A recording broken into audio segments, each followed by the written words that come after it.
미칠 것 같은 고민 다들 있으시죠? 혼자 고민하지 마세요. 그 고민 우리 모두의 것이니까요. 청소실현 극복 방송 나를 미치게 하는 것들을 시작하겠습니다.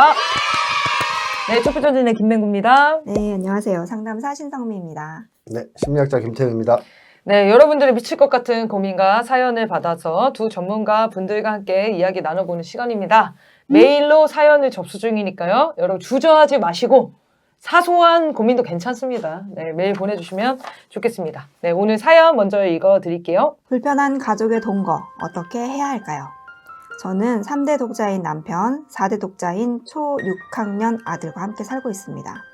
결혼 후 10년 만에 얻은 매우 귀한 아들이죠. 그런데 아들이 작년 추석 이후부터 남편을 매우 불편해하고 있습니다.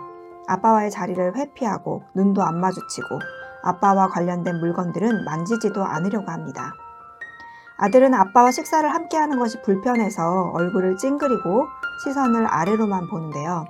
그런 모습을 보고 남편은 화를 참지 못하고 똑같이 얼굴이 울그락불그락 되다가 결국은 식사를 중단하고 나가버리게 됩니다. 그래서 이젠 식사도 따로 하고 있습니다. 남편은 그런 아들에게 배신감을 느끼고 있는 것 같아요. 어릴 적부터 헌신적이었던 아빠에 대한 태도가 아니라고 생각하는 것 같습니다. 반면 아들은 초등학교 입학부터 지금까지 과도하게 간섭하고 잔소리하는 아빠, 감정 조절이 잘 안 되어 화부터 내는 아빠의 모습에 완전 지치고 오만정이 떨어진 것 같습니다. 제가 중간에서 조율을 해보려 하다가도 남편이 감정을 다스리지 못하고 어른스럽지 못하게 버럭 화부터 내면 저도 마음이 불편해서 가슴이 조여오고 몸과 마음이 지쳐버리더라고요. 남편이 화내면 그 긴장감이 엄청 나거든요. 처음부터 남편과 아들이 사이가 좋지 않았던 건 아닙니다. 남편은 정말 다정한 남편이었고 다른 어떤 아빠보다 아들을 위해 많은 관심을 보이고 노력을 했습니다. 아들에게 필요한 것, 해줘야 하는 것은 모두 최선을 다해 노력하고 가르쳐주고 그랬거든요. 그리고 저희 아들은 정말 예의 바르고 심성이 착한 아이인데요. 어떻게 보면 남편과 아들 두 사람 모두 심성은 착한데 고집이 강한 성격이라고 할 수 있습니다. 아들이 저렇게 아빠를 불편하게 생각하는 것은 남편의 불안증과 아들에 대한 불신에서 시작한 것 같습니다. 남편은 7살에 아버님이 돌아가시고 홀어버님 밑에서 성장했는데 어머님이 생활력이 없으시고 본인만 위하는 성향이셔서 아들의 자존감을 매우 낮게 키운 면이 있습니다. 남편은 총명하고 재주가 많은데요. 그것을 제대로 발휘하지 못한 원인에 어머님이 아들 교육을 방치한 부분이 크다고 생각하고 있습니다. 그 부분은 제가 봐도 사실이고요. 그런 환경 속에서 남편은 아들에게만큼은 최선을 다해 많은 기회와 가르침으로 후회 없는 삶을 살게 해주고 싶어 했습니다. 그런데 그 마음이 너무 과하게 강했습니다. 아들이 5살 때까지 말을 잘 못해서 걱정을 많이 했어요. 다행히도 우리 아들은 늦게 말문이 트였고 아무 문제 없이 잘 성장했고 그림도 잘 그리고 공부도 잘하고 성격도 아주 좋습니다. 그럼에도 불구하고 남편은 항상 아들에 대해 불안해하고 기대치가 최상위에 맞춰져 있어요. 남편은 본인의 기대치가 높은 게 아니라 그냥 좋은 습관을 어릴 적부터 갖게 하고 싶은 것 뿐이라고 말합니다. 그러나 제가 보기엔 기대가 너무 높은 것 같아요. 아이도 성장 단계가 있는데 아이가 바로 어른이 되기를 바라는 것 같은 느낌을 받거든요. 초등학교 입학 전까지는 그런 부분이 많이 나타나지 않았고 남편도 많이 참았던 것 같습니다. 그런데 초등학교 입학하면서 아들에게 과하게 잔소리를 했던 것이 지금 관계 악화의 원인으로 보입니다. 2시간씩 칠판을 놓고 설명한다거나 학교 등하교를 시키면서 학교 생활에 대해 꼬치꼬치 물어본다거나 그 말에 아들 얼굴이 찡그려지면 또 화를 내고 미술경시대회가 열릴 때마다 알려주면서 준비하기를 원했고 그림을 좋아하는 아들은 모든 상을 휩쓸기도 해서 학교에서 아들을 다 알 정도였어요. 하지만 저는 이렇게 인위적으로 아이를 키우는 것에 반대했습니다.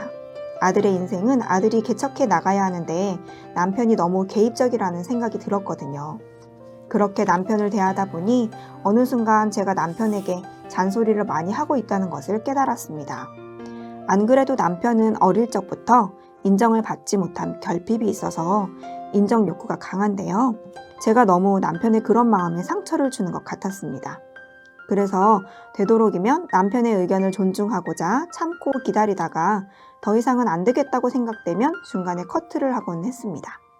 그러다가 작년 추석에 제가 수술을 받기 위해서 2주간 병원에 입원하면서 남편과 아들만이 단둘이 생활을 하게 되었는데 그때 어떤 시간을 보냈는지 그 이후부터 아들이 아빠에 대해 완전히 마음을 닫고 최소한의 인사만 하고 더 이상의 소통을 매우 불편해하고 있어요.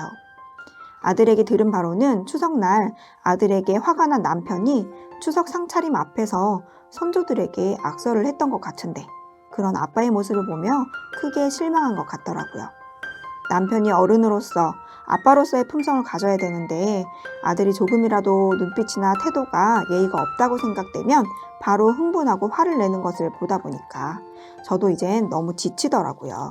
성격이 갑자기 바뀔 수도 없고 그런 모습이 아들에게도 좋을 게 없을 듯하고 이대로 그냥 불편한 동거를 하는 것보다 차라리 좀 거리를 두고 따로 살기를 해보는 게 어떨까 하는 생각이 들었습니다. 그런데 또 몸이 멀어지면 마음도 멀어지게 될 수 있고 아들에게 이런 해결 방안이 오히려 나쁜 본보기를 가르쳐주는 것 같아서 고민스럽기도 하더라고요. 김태용 소장님, 가족 간의 불편한 동거, 별거 하는 게 맞을까요?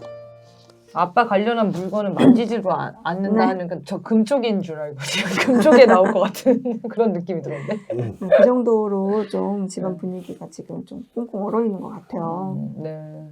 어떻게 보셨는지 분석을 좀 해보도록 하겠습니다. 제가 먼저. 네. 밝혔잖아요, 이제. 네. 순서. 우선은 이제 사연자분이 남편하고 아이 사이에서 너무너무 고민하고 고생하고 있는 것 같다는 생각이 들었어요. 그러니까 둘 사이에 얼마나 그 긴장감이 팽팽하면 오죽하면 별거 하는 게 낫겠냐 이런 생각을 품었을까 싶을 정도거든요. 그래서 글로는 아마 다 표현이 안 됐을 거라는 생각이 들고요. 뭐 최종 결정은 사연자분께서 좀 하시겠지만 상담사로서는 뭐 별거냐 아니냐 요 대답보다는 좀 어떻게 화합하고 살 수 있는 방안이 있을까 이런 걸 좀 생각하게 된 것 같아요. 물론 이제 별거가 필요한 가정도 있긴 있죠. 뭐 이혼이 더 나은 가정도 있을 수는 있는데 얘기를 들었을 때는 아빠도 그래도 다정한 아빠, 다정한 남편이었던 이런 적이 있었기 때문에 새 가족이 어쨌든 그런 힘 자체는 있는 것 같아서 방법을 좀 더 찾아보면 좋겠다 이런 생각이 우선 들긴 들어요.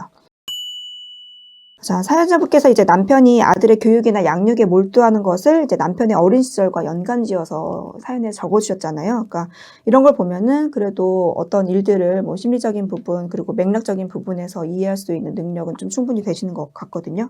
우리는 좀 익숙한데 사실 이것도 안 돼가지고 막 계속 탓하고 도저히 이거 이해할 수 없다 이렇게 하는 경우도 많은데 남편의 상태가 그렇죠. 근데 그래도 이제 이 어머님은 뭐 어떻게든 해보려고 애쓰시고 계신 것 같기는 해요. 그래서 아들과의 관계에서 이제 어떤 중재자 역할을 하셨을 것 같은데 이제 사연자분도 어떻게 보면은 이제 아들과 남편의 관계로 지금 얘기를 하고 있지만 유독 더 사연자분도 걸리는 모습들이 남편한테 있을 수 있어요. 그래서 유독 나도 겁이 난다거나 유독 이건 더 받아들여지지 않는다거나 좀 남편이 보인 모습보다 더 과잉 반응하게 되는 부분이 있다면 또 사연자분께도 어떤 어려운 부분들이 건드려지는 걸 수 있겠다. 그래서 꼭 이게 남편과 아이라기보다는 뭐 삼각구도에서 좀 이해하는 게 필요할 것 같고요. 그리고 이제 그 남편과 아들 사이에서 중심 잡는 게 얼마나 어렵겠어요.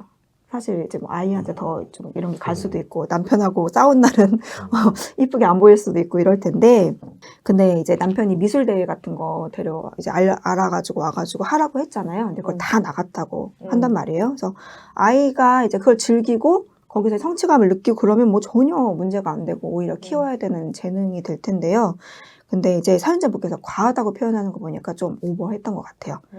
아들도 만약에 그런 걸 느꼈다 이러면 아직 아이는 어리니까 아빠한테 대항할 수가 없잖아요. 안 나갈 거야. 나는 뭐 이럴 거야. 이렇게 할 수 없을 때 사실 좀 엄마한테 그런 어떤 나 대신에 이걸 좀 중재해줬으면 하는 바람이 있었을 수 있거든요. 그래서 이 가정하고는 이제 다른 얘기일 수는 있는데 가끔 상담실에 오는 많은 가족의 형태가 강압적 아빠가 있으면 이제 조용한 엄마가 옆에 꼭 붙어있는 세트가 많아요. 그래서 이 아이들이 그 중간에서 아빠한테는 강압적인 걸로 힘들고 엄마는 나를 보호해주지 못했다라는 것 때문에 많이들 힘들어하거든요. 그래서 이제 뭐 권위적 아빠와 힘없는 엄마 구조 이런 경우에는 또 우리가 또 다른 접근에서 엄마가 힘을 내는 부분도 얘기를 좀 했어야 될 것 같고요. 근데 이분은 이제 오히려 남편분을 이제 잔소리도 하고 하는 것 때문에 마음 아파 하시더라고요. 오히려 이제 음. 기죽이는 것 같다. 남편 난처했을 수도 있겠다. 그래서 남편을 또 공감하고 이제 남편의 입장에서 생각할 수 있는 것도 충분히 되시니까. 근데 이제 우리가 남편 얘기를 자세히는 모르는데 그러니까 어릴 적에 아버지 여의고 홀어머니 밑에서 그것도 헌신적이지 않은 어머니 밑에서 살면서 얼마나 고단했을지 좀 이렇게 유추해 볼 수 있는데요. 그러니까 이럴 경우에 더 그 자존감이라는, 그러니까 자존심이라는 게 되게 중요했을 것 같아요, 이 아빠한테. 그래서 뭐 미술 경연대회라든지 아들의 교육에 신경 쓰는 거 보면 남편도 사실 이제 혼자서지만 되게 꽤 많은 것을 잃었을 것 같고, 그래서 자식한테만큼은 내가 했던 고생, 그런 외로운 그런 심정들, 혼자 이겨내야 했던 그런 뭐 각박함 이런 것들을 느끼지 않게 하고 싶은 마음이 진짜 컸을 것 같다. 그래서 이제 아내분이나 우리가 보기에는 너무 과잉해서 이렇게 보이겠지만 남편 입장에서는 진짜 용 쓰고 있는 거일 수 있겠다 싶어요. 정말로 용 쓰고 있고 아주 기쓰고 있고 어떻게든 안 해보려고 되게 노력하고 있는 과정인데 약간의 방법과 코칭이 좀 부족한 게 안타까운 거죠. 아마 자기가 물어보면 좀 이 답을 알려줄 사람이 되게 필요했을 것 같아요.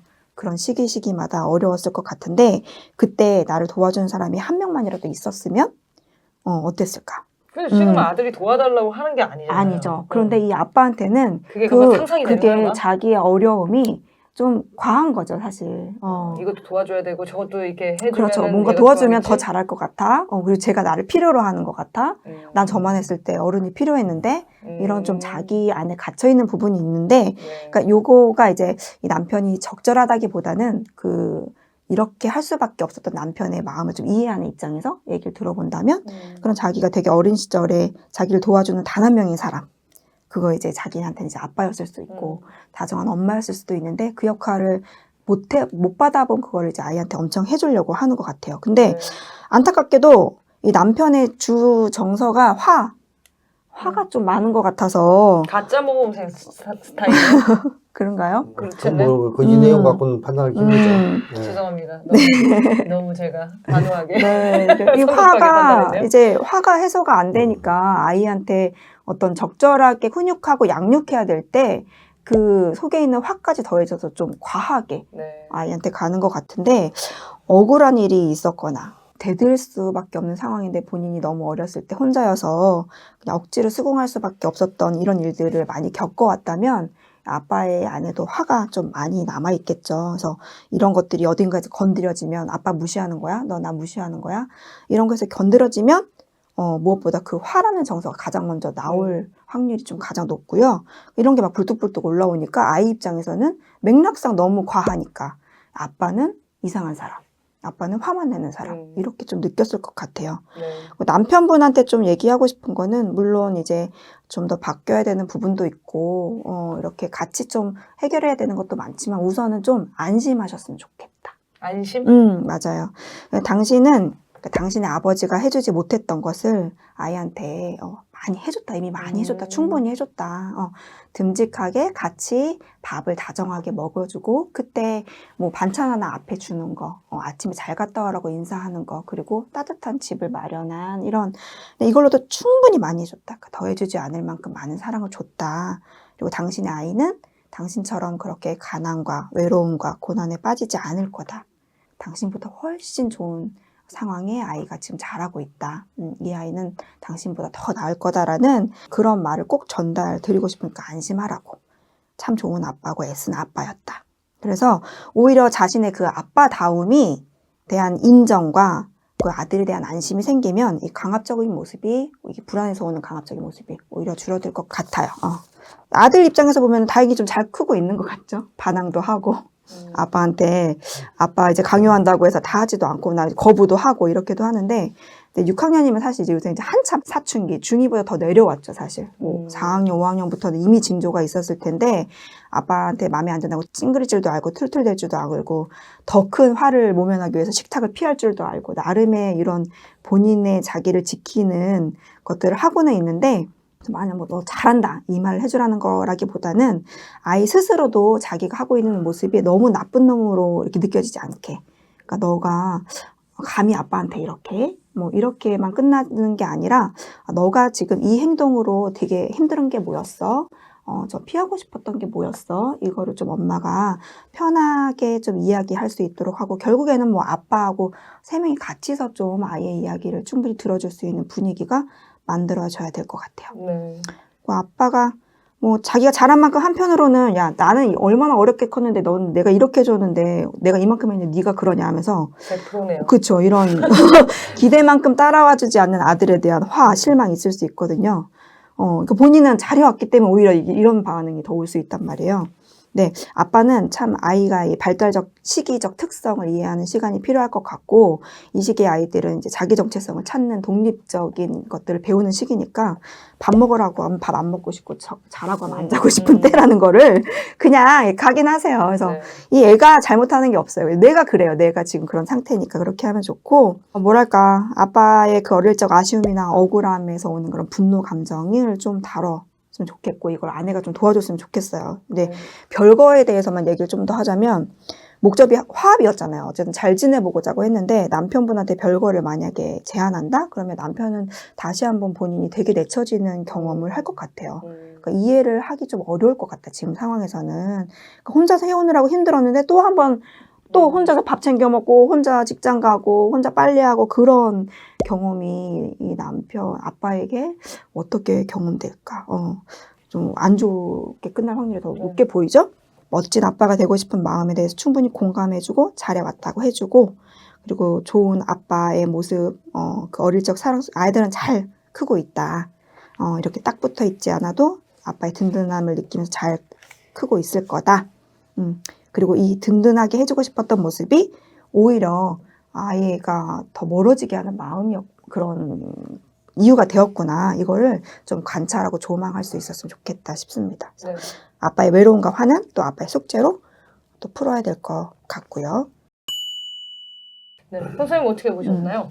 뭐 말씀을 잘 해주셨습니다. 그래서 저는 조금 이론적인 측면에서 약간 말씀드리면, 이 아버지가 왜 이렇게 초등학교 입학한 이후부터 과도할 정도로 간섭하고, 또 그 과정에서 감정 조절을 잘 못하고 화를 많이 내고 계속 잔소리하고 뭐 이렇게 됐을까 하는 거거든요. 그 이유를 조금 말씀드리고 싶은데, 물론 추측입니다. 추측인데, 첫 번째는 이 아빠가 불안이 심한 사람인 것 같아요. 아내분도 남편의 불안증이라고 이렇게 표현하셨는데 네. 불안이 심하다. 근데 어떤 불안일까요? 이 불안이? 아들이 제대로 못 클 것 같은? 뭐 예의 바르게 못 클 것 같은? 어떤 경험에서 온?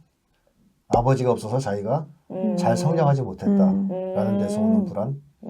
그러니까 내가 아빠 역할을 제대로 못하면 애도 나처럼 될 거야. 어렸을 때 아버지를 7살에 여의고 어머니 밑에 성장했는데, 이제 이 어머님이 생활력도 없고 좀 자기중심적이고, 그러니까 좀 나쁘게 하면 이기적인 사람인 거죠. 본인만 위하는 성향이 있다 그랬었는데, 그렇다면 힘들었을 거 아니에요. 네. 아버지 상실에 대해서. 그 아버지 상실한 경험을 굉장히 극복잘 못하고 그 과정이 하루하루가 힘들었을 가능성이 있는데, 그러다 보면 이제 거꾸로 내가 아빠 역할을 제대로 못할 경우 아이가 제대로 못 클 거다.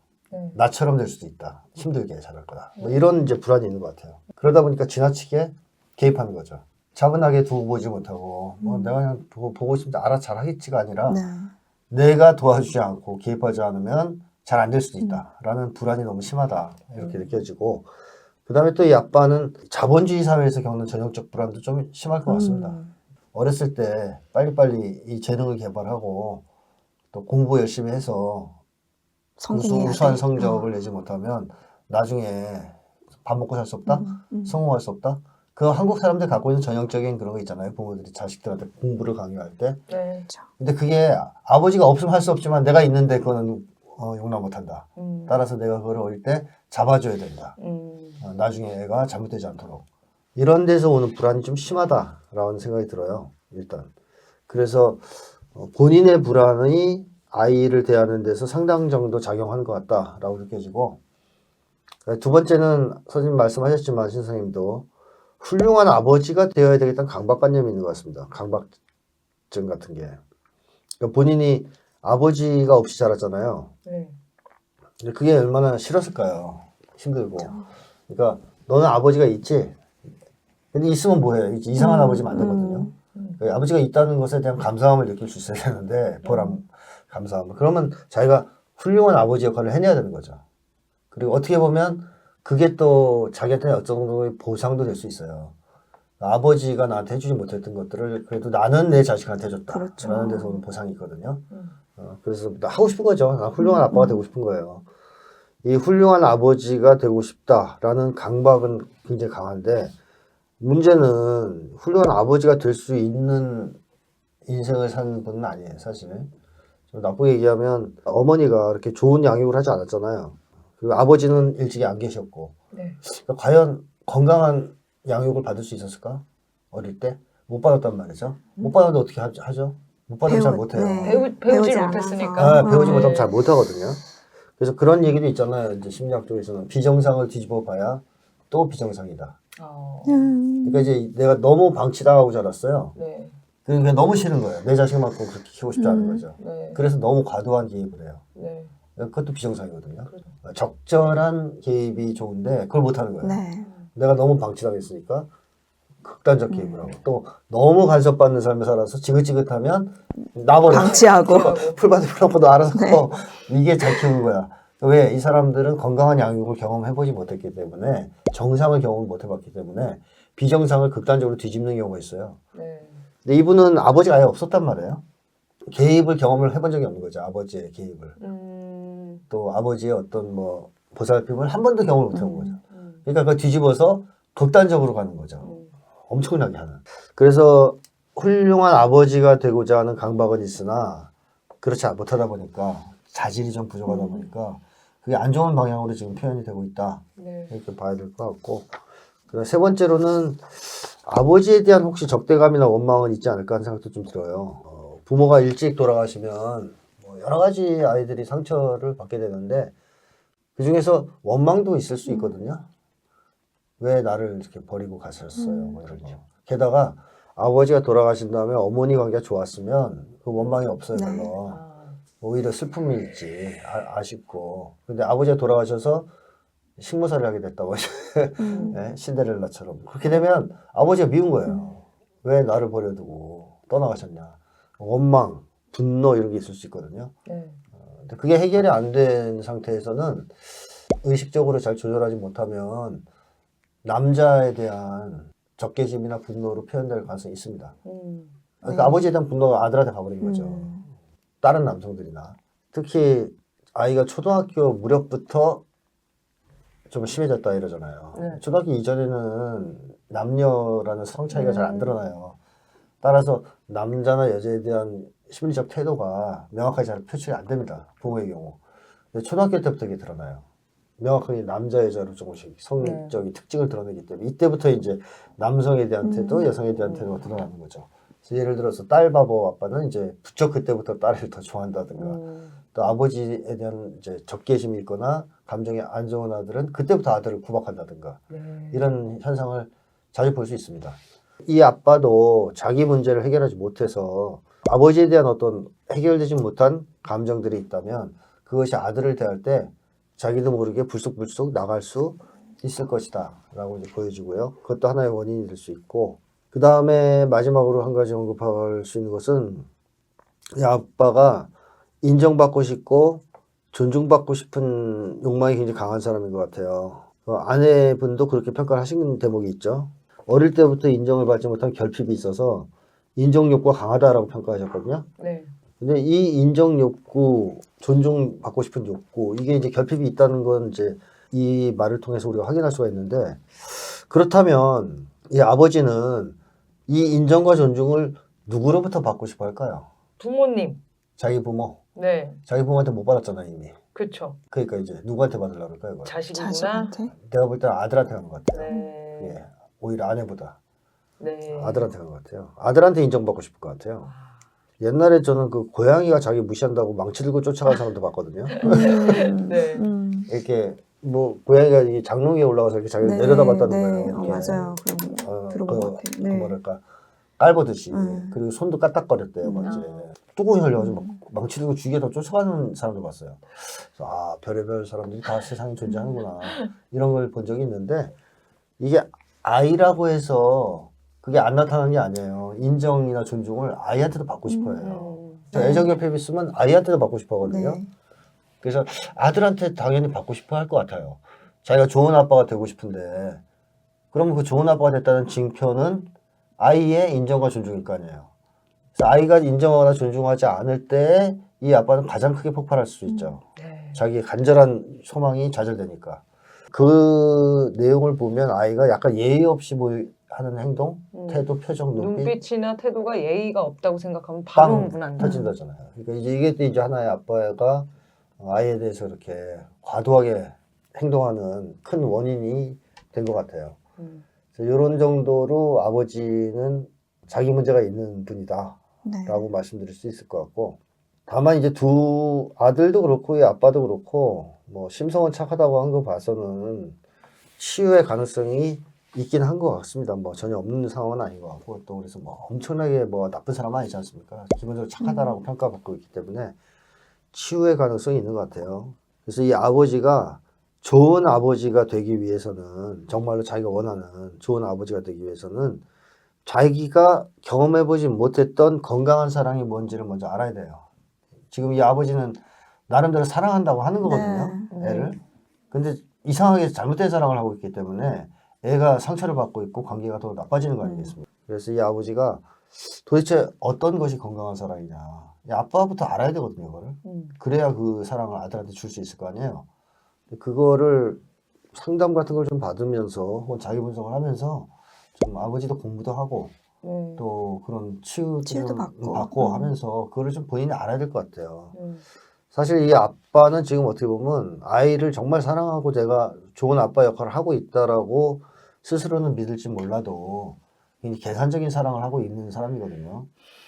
그러니까 아들한테 자기가 준 만큼 돌려받기를 원해요.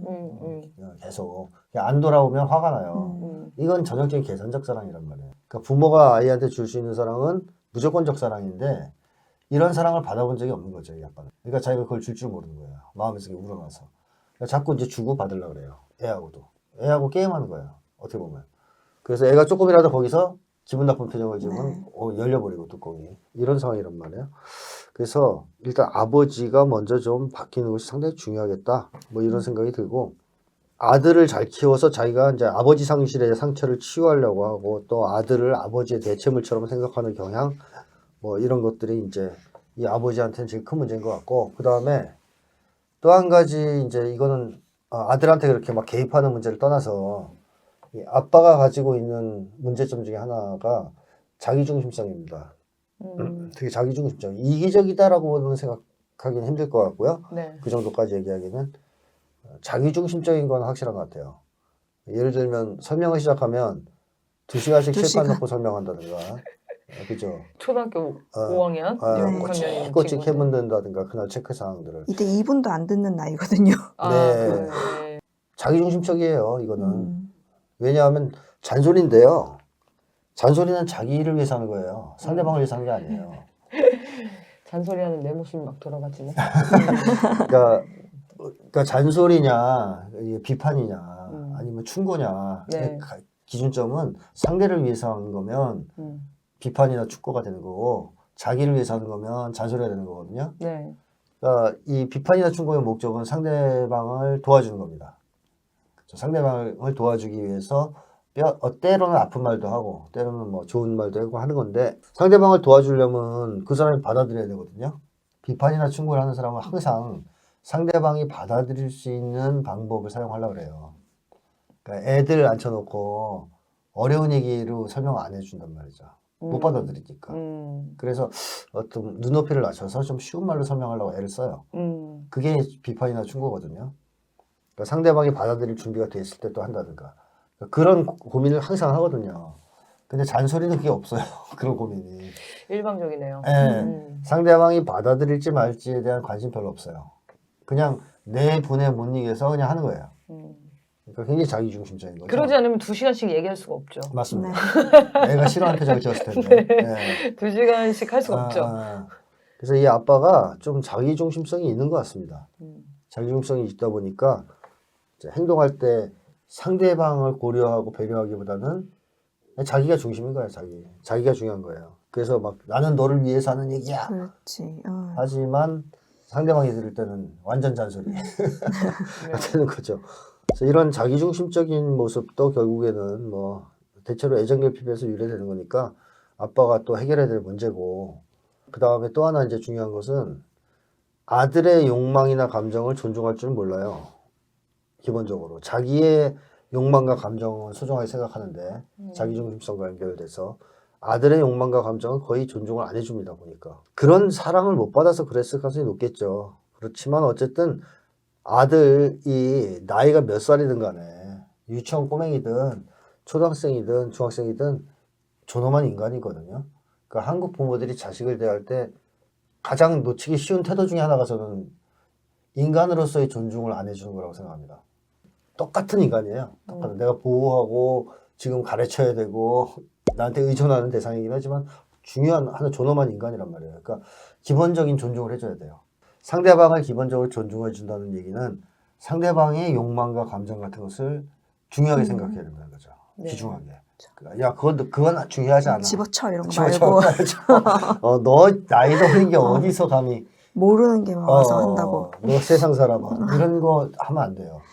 그거를 다 받아주고 들어준다는 얘기하고 틀려요, 이거는. 일단 존중해줘야 돼요. 존중하고 충분히 들어주고 고려해주고, 그렇지만 안 되는 거는 또 설명하고, 이런 태도가 있어야 되는데, 이 아버지가 이제 그런 데에 굉장히 취약한 분 같아요. 어려서 그런 존중을 못 받고 자라서 그렇겠죠. 어쨌든 이 아버지가 그런 점들이 좀 심각하다. 저는 그런 생각이 들고, 그래서 이 아버지가 자기 문제 해결을 좀 해야 된다. 이 가정이 화목해지려면 거기에 대한 자각이 있어야 됩니다. 성격 못 바꾸죠. 이거 갑자기 안 바뀌죠, 당연히. 근데 성격은 뭐 예를 들어 이 아빠가 좀 불같은 성격이 있다는 건 그건 잘 안 바뀔 건데, 불같은 성격이 있다 하더라도 그 통제를 좀 할 수 있으면 되거든요. 네. 어느 정도. 그러면 이제 화목하게 살 수도 있어요. 네. 그래서 거기까지만 목표를 두면 되는데, 그러려면 어쨌든 자기 문제를 해결을 해야 돼요. 이 상태가 계속 유지되면 더 나빠질 것 같거든요. 그래서 저는 이제 여기 이제 조언으로서 해드리고 싶은 얘기는, 사실 이 두 부부가 양육을 일관성 있는 태도로 하는 게 좋습니다. 아빠는 혼내고 뒤에서 엄마가 쪼꼬레쭈 그러면 안 되거든요. 야, 네 아빠가 한 건 잘못이야. 뭐 내가 하는 대로 해. 이렇게 하면 그거 너무 혼란스럽겠다. 애 입장에서 제일 힘들어요. 네. 그게 두 사람이 똑같아야 돼요. 네. 부부가 합의해서 일관된 태도를 취해야 되거든요. 예를 들면 아버지가 화를 냈을 때 아이가 이제 거기에 대해서 이제 반항을 한다. 거기에 대해서 엄마가 일관성 있는 태도를 취해야 돼요. 남편한테 혼낼 거 혼내고 말면 말고. 근데 어떤 때는 가만히 있고 어떤 때는 또 싸우는 것도 나빠요. 그러니까 본인 개인의 일관성도 중요하고 부부의 일관성도 중요해요. 근데 부부의 일관성이 이미 깨졌어요, 여기는. 네. 이 집에서는. 그래서 엄마가 딴 건 떠나서 본인의 일관성이라도 정확하게 좀 견제할 필요가 있고, 개입할 때 참다 개입한다 그러셨는데 그게 저는 나쁠 수도 있다고 봐요. 그리고 제가 되도록이면 남편의 의견을 존중하고자 참고 기다리다가 더 이상은 안 되겠다 생각할 때 커트를 한다. 이렇게 네. 되는데. 그것도 좀 어떻게 보면 안 좋을 수 있어요. 아이 입장에서 볼 때는 엄마가 어떤 때는 개입하고 어떤 때는 개입하지 않고 뭐 이러면 이제 혼란스럽잖아요. 뭔가 배우는데 최악의 조건이에요. 그렇죠. 네. 안 좋을 수 있기 때문에 차라리 처음에 문제가 있을 것 같은 경우에는 애를 좀 빼고 우리들이 얘기 좀 해보자 해서 먼저 조율을 하고 얘기하든가, 아니면 처음부터 안티를 걸든가, 아니면 참을 거면 그냥 계속 끝까지 참든가. 근데 별로 안 좋죠. 그건. 그런 식으로 엄마도 좀 일관성 있게 남편을 대할 필요가 있지 않을까 하는 생각이 들고, 이 남편에 대한 지금 목표는 아내분이 남편을 바꿔내기는 쉽지 않을 것 같습니다. 어려운 일이죠. 물론 이제 어느 정도 이 심리학이나 심리 분석에 대해서 지식도 있으시고 또 어느 정도 간파하고 계신 부분이 많은데, 그렇다고 해서 남편을 고칠 수는 없을 것 같아요. 또 남편의 상처를 치유할 수도 없고. 그래서 최대 목표를 저는 남편이 스스로 내가 내 문제를 해결하지 않으면 집안의 이 화목이 돌아올 수 없겠구나. 즉 관계가 더 악화될 수밖에 없겠구나 하는 점을 설득하는 거라고 생각합니다. 네. 한마디로 상담 받도록 설득한다는 거죠. 아니면 자기 분석이라도 하도록 설득한다는 거죠. 그것을 최대한 설득해보고 도저히 안 될 경우에는 이제 당신이 계속 그걸 거부하면 애도 못 견디고 나도 못 견디고 중간에서. 그러면 분리할 수밖에 없지 않냐. 네. 이렇게 협박할 수도 있는 거죠. 근데 어쨌든 남편은 아까 말씀하신 대로 굉장히 충격을 받을 가능성이 있는데 네. 그 충격을 받더라도 도저히 못 알아들으면 맞아요. 이거를 이제 어, 협박이라고 표현할 수도 있는데 맞아요. 그러니까 왜냐면 필요하다는 거예요. 네. 이게 더 정말로 안 좋은 방향으로 가고 있다는 걸 이 남편이 알아야 돼요. 되거든요. 그렇죠. 그러니까 이대로 가면. 엄마가 그러면 좀 더 단호하게 당신이 이런 노력을 해줄 때 우리도 이런 노력을 할 거고 그렇죠. 그렇지 않으면 우리는 끝날 수밖에 없어요. 그렇죠. 그 얘기 명확히 해야 돼요. 아는 게 되게 중요해요. 맞아요. 어느 날 갑자기 별거 합시다 보다는 너무 힘들 것 같아 남편이 갑자기 아, 막 세상이 무너지는 것 같은 그래. 느낌이 그러니까 아니겠어요? 너무 세게 하면 안 되지. 그치 막 그러니까 바로 이걸 하라는 건 아니고 별거나 분리를 먼저 들고선 너 이거 해라가 아니고 이게 더 안 되는구나. 최대한 네. 설득을 해보면서 음. 당신이 바뀌지 않으면 안 된다. 당신이 문제가 없다고 스스로 얘기하는데 문제가 있다. 아무리 봐도. 이 점에 대해서 객관적인 판단도 받아보고 자기 문제는 해결할 겸 상담을 좀 받으셔라. 필요하다면 아들하고 같이 받아도 된다. 네. 이렇게 하면 되죠. 그러면서 이게 도저히 안 돼서 당신이 계속 거부하고 나는 옳고 너희들이 틀렸어. 이러면 우리의 이 접점이 형성되지 않을 테고 계속 거기가 나빠질 텐데 그러면 나도 분리나 별거를 생각할 수밖에 없다. 이 정도로 마지막에 한마디 네. 던진 거예요. 네. 그러면 남편 입장에서 그게 너무 이제 싫고 무섭다면 상담을 받을 수밖에 없죠. 사실 옛날에 그런 사람도 있었어요. 별거 한 이후에 상담 받으러 온 남편도 있었어요. 보통 많죠. 옛날에는 충격을 받고. 아니, 네, 안 그 되니까 정도만 그- 돼야 그 도저히 정도 안 되니까. 가야 오는 거야. 그 전까지는 안 하는 거지. 빠지고 막 나는 아무 문제 잘못 없다, 없어. 막. 단호한 결단을 딱 보여줘야 이제 정신을 그렇죠. 차리고. 네. 이거 안 뜨거라 이거죠. 진짜로 나가버리네? 분리해버리네? 나를 쫓아내네?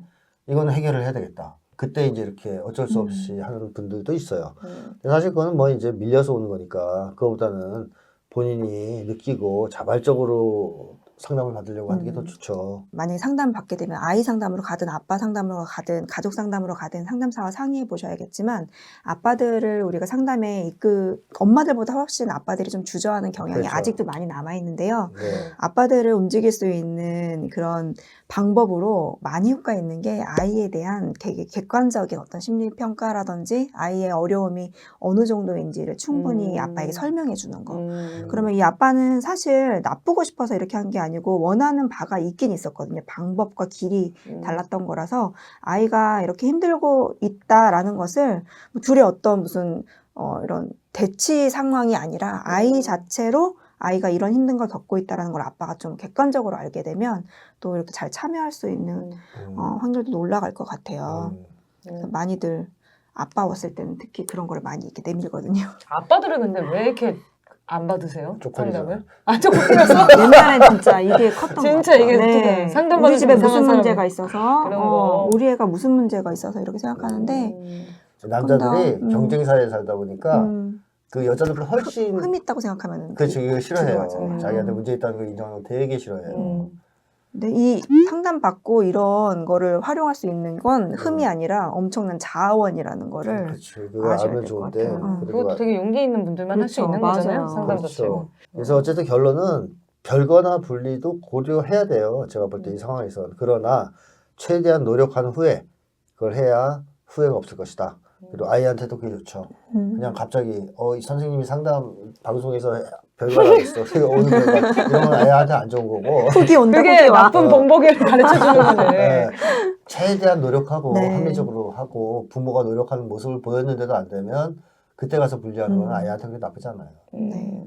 이 아들을 좀 보호하거나 아들을 대할 때 어머니의 해야 되는 역할 이런 걸 조금 더 얘기해 주시면 좋겠는데. 아들이 그러니까 진짜 사춘기 한가운데 있거든요. 그러니까는 이제 아빠의 훈육이 문제가 됐다 이렇게 지금 얘기가 썰이 나가고 네네. 있지만 제가 이제 선생님 얘기 말씀하시는 거 들으면서 무슨 생각이 들었냐면 이때 애들은요. 그 무시하는 눈빛이 생겨요, 진짜. 지금 환장해요. 아니, 엄마 옛날에는 다 이제 내 안에서 뭐가 됐거든요. 근데 어느 날부터 내가 모르는 거를 갖고 오기도 하고, 지 생각에, 이거 우리 엄마가 좀 틀렸는데 하면서, 근데 그거를 얘네들도 약간 그 어떤 자기감을 느끼고 싶은 건지 설명을 잘, 친절하게 해주질 않고, 나를 이렇게 쳐다봐. 그럼 이게 진짜 공통되거든요. 엄마들이 이런 눈빛을 다 느껴봤대. 애들이 한 4학년, 5학년, 6학년 때. 근데 그 눈빛에 어떻게 반응했느냐가 기폭제가 됐었을 수도 있겠다 싶어요. 그러니까는 아이가 이 눈빛을 보냈을 때 선생님 말씀하신 것처럼 이 남편이 갖고 있는 자기의 스토리 때문에 그 눈빛에 확 반응하게 되고 거기에 갑자기 확 달려들면서 A 입장에서는 정말 자기는 본인이 무시하는 눈빛 보낸지도 모를 네. 확률이 높거든요. 네. 그 아빠가 진짜로 이상한 괴물처럼 보이는 거죠. 그래서 진짜 어떻게 보면 그 사춘기 애를 어떻게 대하느냐에서 진짜 이렇게 증폭됐을 수도 있겠다 싶어요. 근데 이때는 아까 독립 얘기를 많이 하지만 상담에서는 어떻게도 얘기하냐면 물론 이제 한 초 4, 5, 6 해서 중 3 정도까지 이때는 상실 경험이라고도 얘기해요. 이전에 그 이쁜 아기는 이제 더 이상 없다.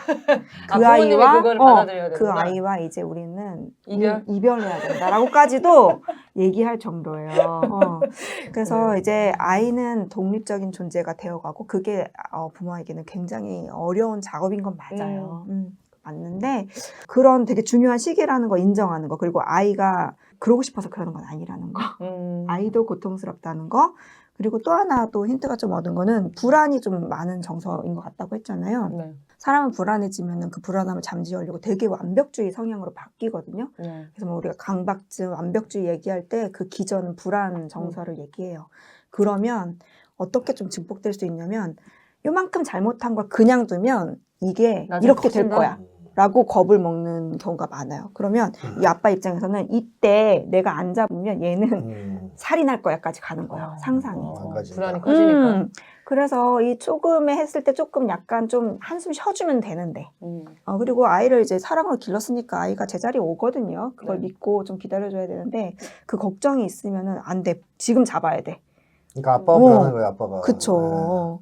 그러면 그럴 것 같아요. 애가 불안한 게 아니고 네. 아빠가 불안한 거야. 그래서 막 걱정하고 노심초사하고 자기가 정한 기준으로 애를 끌어당기려고 그러고 근데 그걸 아이를 사랑하는 거라고 착각하는 게 제일 큰 문제인 거죠. 우리가 맛있는 거 줄 때도 먹고 싶은 애한테 줘야지 내가 먹고 싶은 걸 줘야지 막 다 준다고 좋은 엄마 아빠 아니거든요. 그렇죠. 아이가 받고 싶어하는 사랑을 분별할 줄 아는 것도 되게 성숙한 부모의 모습일 것 같아요. 근데 우리 애들은 중학교 4학년, 5학년 때 그런 눈빛이 없었는데요. 좋은 아이였네. 사춘기가 모든 아이들한테 다 동일하게 나타나는 건 아니잖아요. 아닙니다. 보편적으로는 그렇지만. 아니 질풍노도의식이니 뭐니 하잖아요. 네. 그때 애들이 변화가 많은 건 확실한데 그 반항기 혹은 뭐 흔히 얘기하는 사춘기 우리 나쁜 의미를 좀 쓸 때가 많다는 말이에요. 그렇죠. 계기고 어른들한테 일탈 행위하고 근데 그건 문화적 영향이 더 커요.